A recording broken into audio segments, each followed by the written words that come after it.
वक्फ संशोधन बिल संसद से पास होकर कानून बन चुका है। वहीं दूसरी तरफ इस पर घमासान जारी है। बिल के खिलाफ मुस्लिम संगठन अदालत का रुख कर चुके हैं। वक्फ बोर्ड के कामकाज, उससे जुड़ी जमीनों को लेकर हमेशा से सवाल उठते रहे हैं। बताया जाता है कि यूपी के प्रयागराज में माफिया अतीक अहमद और उसके भाई अशरफ का वक्फ की जमीनों पर खूब कब्जा था। दोनों ने अपने रिश्तेदारों को वक्फ की करोड़ों की संपत्ति सौंप दी थी। वक्फ की जमीनों से माफिया ब्रदर्स को खूब फायदा होता था। इसे लेकर अब वक्फ के मुतवल्ली अम्माद हसन ने बड़ा खुलासा किया है। देखिए, वक्फ नंबर 66, 67, 68 जो कि वक्फ के अभिलेखों में पंजीकृत है, सुन्नी सेंट्रल वक्फ बोर्ड लखनऊ, शेख अब्दुल समद व अब्दुल करीम, उसमें मुझे 5/2/2024 को मुतवल्ली नियुक्त किया गया।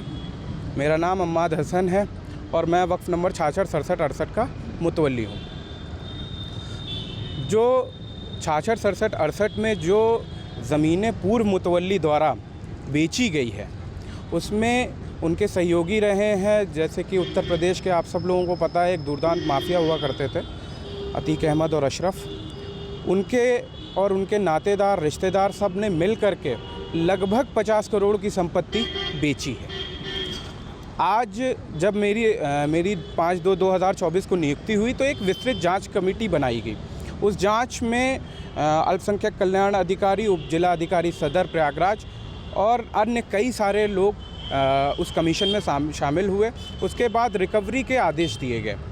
रिकवरी में ये पता चला कि लगभग 7 बीघा ज़मीन इन लोगों ने बेच दी है और इलीगल कुछ ज़मीनों के इलीगल पट्टे कर दिए हैं। तो उसके बाद हमने करीबन 1.5 बीघा ज़मीन रिकवर करवाई। उसमें वाकिफ़ की जो मंशा थी, वो मंशा थी कि शिफाखाना होना चाहिए, आम जनमानस के लिए हेल्थ सेंटर होना चाहिए, उनके लिए जो मदारिस हैं, मस्जिदें हैं, उनके इमाम के लिए पैसे होने चाहिए। ये सारी चीज़ें करीबन 30 साल के करीब से बंद थीं एक तरीके से। अभी उसमें हिंदू धर्मशाला खोला गया और अब हम लोग बढ़ रहे हैं एक ओल्ड एज होम के लिए।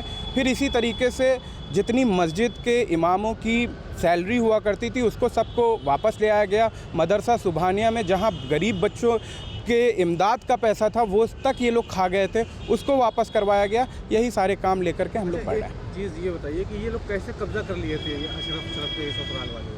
अशरफ और उनके जितने भी रिश्तेदार थे, वो उस टाइम दलबल के साथ मौजूद होकर के पूर्व मुतवल्ली को अपने सहयोगी बना करके उनको पैसा दे करके एक तरीके से उन लोगों ने इलीगल पट्टे करवाने शुरू कर दिए थे।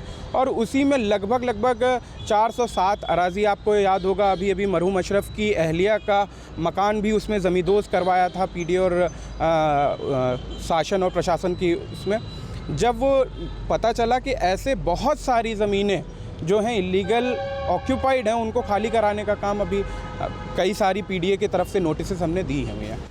बता दें कि माफिया अतीक और अशरफ के मारे जाने के बाद योगी सरकार ने वक्फ की जमीनों को कब्जा मुक्त करवाया है। योगी सरकार ने माफिया अतीक के भाई अशरफ की पत्नी जैनब के आलीशान मकान पर बुलडोजर चलवाया था। बताया गया था कि ये घर भी वक्फ की जमीनों पर बना था। योगी सरकार ने इस दौरान अशरफ के साले जैद मास्टर की भी करोड़ों की दुकानों को सीज कर दिया था। बता दें कि अतीक अशरफ ने वक्फ की 7 बीघा जमीन बेच दी थी। अभी तक प्रशासन ने 1.5 बीघा जमीन रिकवर कर ली है।